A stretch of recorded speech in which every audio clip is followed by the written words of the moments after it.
What is up, everyone? Welcome to the 10th episode of Super Brain Radio, the second Protocols episode, and the 5th and summating episode to Chapter 2, Adapt. I'm having a lot of fun with these now that I see the momentum starting to build, and I also really love this 5-episode cycle concept because I think there's so much to be gained for it. I think it's important that you guys actually leave the conceptual episodes with some questions, and maybe you don't have questions right away. Maybe you need to mull over them, and that's actually even better. So if you find yourself in that position, that means everything is going exactly like it should. And it's funny, in this episode we're going to talk about it a little bit, but in athletes that I deal with and professionals, I find myself all the time having to remind people that sometimes certain feelings are proper and improper. There is a time and a place for you to feel like absolute crap and fatigued, and there's a time and a place for you to feel your absolute best by a large margin. I'm not saying they need to be associated emotionally, but to make a linear change, to get better at anything for the rest of your life, you need to be willing to accept both of those extremes when it comes to practice, when it comes to the mindset associated, and even when it comes to the timeline. If you're extrapolating something over 20, 30 years of your career, there are certainly going to be 2 to 6 month periods every now and then where life's just not going your way relative to participation, and you might need to take a step back. The same way, there's going to be 2 to 6 months periods where it feels like everything is lined up in your scope on its own, and you barely even have to try. The acceptance of both of these extremes are incredibly important if you want to adapt. And the reason I bring this up in the Protocols episode is because, maybe 9.6 to 9.8 times out of 10 do I see sports performance mistakes happening because of user error. Whether it's in the chemistry world, whether it's in the training decisions world, or whether it's in the in-between your ears world. For example, if you're doing something that's a 60 to 90 second bout of exercise, it's a terrible idea to come out of the gate swinging in on fire. The same way, if things are going really, really well and you're near your competition date, you should probably not change too much stuff chemistry-wise. And it's funny, we're specifically going to break these things down during this episode, but I want to introduce it. So, in typical protocol episode fashion, the first 2 episodes are paired, and so are the second 2. So we're going to dive into enzymes and strategy first, and that axis that I really want to revisit with everybody and kind of put it together in a novel way. You are more than likely not going to do something you do not have the enzymatic capability to do. Now, sure, enzymes can respond in quarters of a second. They can do some amazing things, and they can sustain function pretty long. However, let's say you want to be really, really good at running 800 meters, and you've never run 800 meters.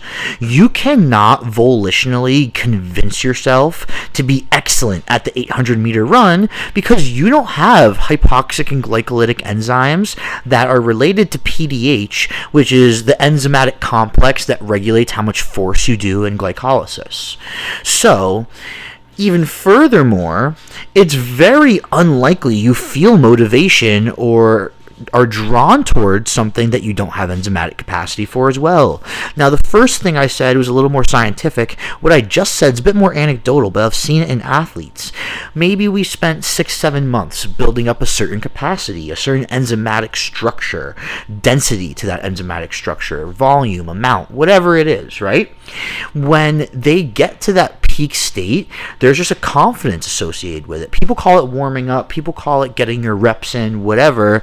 I call it being enzymatically prepared, because now we have this mind-brain correlation between we have the biological analog to do something, therefore the behavior strategy is going to be seen as more safe. We are very unlikely going to choose a strategy and see it as safe if we have nothing to back it up biologically. That's just very, easy to wrap your head around. So, before we get into the protocols itself, I want to give you a philosophical backbone on how to approach it.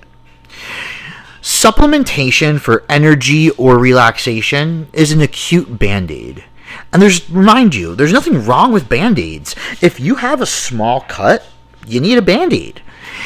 But you don't put band-aids on all types of small wounds. We put them on lacerations. You don't really put band-aids on, like, small little abrasions or whatever it may be. I'm not really an EMT. The point is, we're looking to make chronic long-term change most of the time. Unless you're already at the top of your game and you're pretty much there and something's within your grasp or you just don't care that much, it's really important to try to aim to pick up those $100 bills and kind of pass the $10 bills. So I'm not saying that using a little bit of caffeine before the gym on a day you're tired is important, or not important rather. And I'm not saying that if you get really hyped up after the gym and then go right to work and struggle to relax at night, that there's nothing wrong with taking some ashwagandha or CBD or something. But my point is, you need to recognize them for what they are. Now, if you want to make chronic change, I strongly recommend trying to biphasically facilitate things. And what I mean by that is provide a little enzymatic and behavioral boost to act as a guide to let your brain know this is what we want to do, guys. I make this analogy for a lot of different scenarios, but it makes sense to me in all of them, maybe because I fly so much. But if you're on a plane at night, you're going to see those guys out there with the glow sticks, like helping the airline pilots know where to go. And it's certainly not that, some planes have one pilot, I believe, and there's certainly planes that have more than one pilot. But it's not that they're inept at nighttime and can't see where they're going or don't know where to go. But a little guidance just makes things a lot easier for you. So, for example, maybe you get to work today and you're just not feeling it. Instead of grabbing a coffee and hoping it works, which most of the time it doesn't really, unless you're already sensitive and know what you're doing, most of the time these ergogenic aids just make you feel the same, maybe a little bit faster. The tired faster is that funny little meme. What I would recommend instead is get the enzymes going, and you need to identify them. So if it's cognitive, then we obviously have some cognitive enzymes going on. And don't worry, you don't really need to know much beyond that right now, but maybe start reading something. It may or may not be related that you just find yourself a little bit passionate about.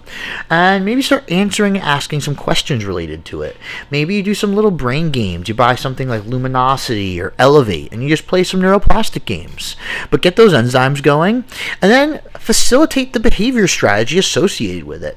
So let's say it's in sales, right? And you're at work and you just feel like crap and you're not even feeling really like talkative, social, whatever. Maybe call up one of your friends on the way to work and just chat with them and try to convince them of something. Or maybe call one of your intense friends that will talk about anything and just get yourself jabbing. Or pick a song that's difficult for you to follow along with and try to follow along with it without making mistakes. All of these things in synergy are more often than not going to give you the outcome you want. So it's difficult for me to give behavior, enzyme, and strategy tips. So we're actually going to shift to the world of nutrition a little bit for the actual protocol. And what I'm going to give you guys is my protein gut protocol. And this is because this is probably the thing I see most people struggling with. It's protein folding after the initial digestion portion of the protein that they ate. So there's this kind of relationship there. And of course, it needs to be trained over time. And the protocol I'm going to give you is going to help facilitate the acute and chronic factors related to protein folding in your gut. And if you don't know what that means, basically, if you eat a steak and you find yourself bloated for a while in a very specific manner, that's not your typical, like, ate bad food bloat, or when you eat a lot of protein, you notice hand swelling, or maybe just hydrogen buildup, like farts or burps, that's a great sign. Well, not great, but great sign to use this protocol. So before bed, I would recommend some Tudca. That's TUDCA. It is a taurine attachment to ursolic deoxycholic acid. And you're going to want to take that before bed, somewhere in the 100 to 300 milligram range, depending on body weight and severity. Tudca can do a lot of different things. In this specific case, that is the dose range we're looking for. And this is not something you would take forever. Like I said, this is supposed to be that catalyst to create enzymatic change and obviously behavior strategy change. I'll talk about the strategy for behavior in a second. But I would love for you all to pair that TUDCA with some moonlight and meditation. That's going to facilitate the specific liver-based cascades we're looking for. In the morning, I would love for betaine and pepsin to come into play with sunlight and a nasal breathing only walk. We're going to have a great opportunity to digest nitrogen in the morning, and when we pair that with the sunlight and the nasal breathing walk, what it does to your slightly facilitated liver from the day before, along with the ability to digest protein in the gut better because of the betaine and pepsin supplementation, you're going to be in an optimal opportunity and scenario to not just digest protein put in your gut, but could digest the next couple of meals better because of it, and over time this will create a compounding effect. The reason I also brought up protein digestion in the gut is because most people want to change the proteins in their body, whether it's bodybuilding or strength training or typical sports, or maybe you just want to be smarter and kind of feel like a freak still. That all involves protein hormone, amino acid polypeptide, and myofibril, muscle fiber, changes. So that's a pretty high cost for something that is considered a surplus. You need to eat more protein than you need to make these positive changes related to your lifestyle. Kind of switching over to capacity and sleep now, it's a little bit of a different game. Now, what I would say is most important here is actually the synergy and accuracy of the ratio when it comes to work and sleep. So we want to be as specific as possible in that as well. What type of work and what type of sleep? So maybe there's a specific domain of exercise that you want to improve. Maybe it's your aerobic capacity, ability to exercise while utilizing oxygen to resynthesize energy. Maybe it's not. Maybe it's glycolysis, where it's the same thing but glucose. Or maybe it's the alactic system, where it's the same thing I said plus creatine. Whatever it may be, overtraining in something specifically does not necessarily improve overall performance because it's going to be capped out by your ability to recover from said capacity. So I recommend people shift their perspective to minimum effective dose first, because when you can maintain your minimum effective dose for training and sleep synergy, you can then just titrate both of them upwards a little bit. And that's also why I said be specific, because that doesn't mean, oh, well, that means I sleep 1 more hour and do 2 more sets of training, or do a couple more reps of whatever run that you may be doing, or whatever it is. It's not that type of titration upwards. It's specific. So going back to maybe how you resynthesize energy, I want to use my brain with creatine phosphate. That is the type of specific capacity we're looking to talk about, because then that tells us what type of specific sleep we're talking about. And going back to that most recent episode, it's not the hours of sleep that we want to titrate up necessarily. It's the composition and maybe what you took to facilitate something while you slept. That's very important. Ultimately, though, I want to also remind you all that what's important here is that it's the sleep accumulation, not a single night of sleep. So I would even say it's 48 to 72 hour clusters of sleep that are the important thing to look at. For example, if you are already excellent at something and you want to get better, probably means you're going to have to do a lot. If you do a lot of anything, it acutely impacts sleep, but the next day you should have even better sleep. And that's what we talked about in the other episode as well, is that sword, long-term potentiation, getting red hot analogy. So, if you do something today and notice it improved your sleep and it was not skill related, that's a valuable piece of data. And if you realize that your specific skill training, whatever that may be, decreased sleep quality, that's valuable data too relative to where you are in mastery. That's why we need to look at that 48 to 72 hour window. It gives us tremendous insight on what you do and how it impacts sleep, as well as where you are in your personal hierarchy of proficiency and success on that said skill. So really here, that assessment portion is most important. But when it comes to protocols, things are going to look a little bit different. So, if you're someone who may sleep fine, but just struggles with maybe it's energy, maybe it's mood, maybe it's performance, maybe it's just hours to optimal energy sensation, you struggle with that morning transition, it's more going to be immune system responses related to sunlight and anticipating sunlight that are kind of getting in your way of feeling awesome after good or bad sleep. So in that case, I would recommend lion's mane for what it does on glial cells in the brain and allows them to be facilitated. I would recommend that to be anywhere from the 750 to 1500 milligram range, maybe up to 2 grams, but that's personal preference and mostly also based on what kind you get. If you get a 4-to-1 ratio, it's different than 8, 12, or 20-to-1 ratio. If you are this type of person, I would recommend having your selenium doses a little bit higher, probably closer to 600. 400 would be adequate though as well.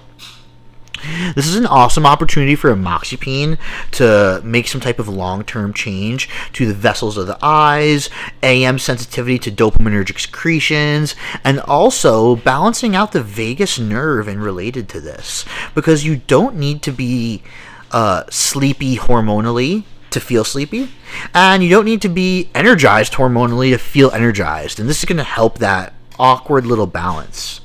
I also recommend 5-methyl tetrahydrofolate, a specific type of folate or folic acid, and it's going to facilitate and help what selenium does with glutathione and homocysteine in the body and balancing out your immune system in that perspective. Lastly, this is more for the perception of energy, but if you're going to go with some type of choline or energy support here, I would recommend acetyl L-carnitine because it's the cleaving portions that are going to help you adapt. We're not necessarily gaining just raw choline. Acetyl L-carnitine is helping in a lot of recycling and enzyme-based portions of choline function. Now, maybe it's not that you're the AM transition person. Maybe you wake up on fire no matter what, and it's more decentralizing from the workday or from what you do that's important to you. This is going to be a 2-step process. As the sun goes down and your cessation of work likely begins, you're going to want to intervene with a little bit of ashwagandha and actually carbohydrates. Together, they are going to have an anti-glucocorticoid effect that is mainly system-wide and, more importantly, specific to the stress response portion of cortisol and glucocorticoids. KSM and Shodan are my favorite patents for ashwagandha. And the glucose bolus should obviously just be relative to what you can handle and your stress amount. I would go in jumps of 12.5 grams of carbs and kind of call it like a point. Create some type of point system and decide how many points you need to feel what you want to feel and meet your body comp health related goals. In the PM, you want to get your minerals in. This is going to be your zinc. I've recently developed an affinity to the micro zinc patent. Magnesium threonate, my favorite form of magnesium, and boron are going to be an important trio at this point, as well as metaphysical as it may sound, some type of peace. I don't recommend getting this from TV because it can impair the sleep transition process. But there's nothing wrong with watching TV. My point is getting to a point, either it's after reflection, whether it's just quality time with your dog, your person, alone, whatever it may be that attains that quiet mind and that true peace and acceptance is a vital, vital portion of getting quality sleep. Because we secrete norepinephrine while we dream and while we sleep, that is going to continue to excite any parts of your brain that are not fully quiet. So it's very important if you're someone that struggles to stay asleep, wakes up with anxiety, wakes up in the middle of the night wide awake or whatever, that you give yourself that period to attain peace before bed. I think it's overarchingly just really important for everyone to be able to understand what it means to facilitate change and how that's very, very different than facilitating health. The reason we talked about health first was because health is your ability to participate. It's the cost of admission. It's just being a viable human being who can do what that human being wants to do. The cost of change and adapting are different in that they actually require to go past health. Like I said, health is just getting in the door, but once you get in the door and want to do something, you need a little bit more than health to do so. And that's why these relationships between enzymes, strategy, and capacity and sleep are very important, because they give you the power to continue to do. If you want to adapt, you need to do something a decently long time. Picking up those $100 bills is going to compound to a far, far greater sum than picking up the $10 bills.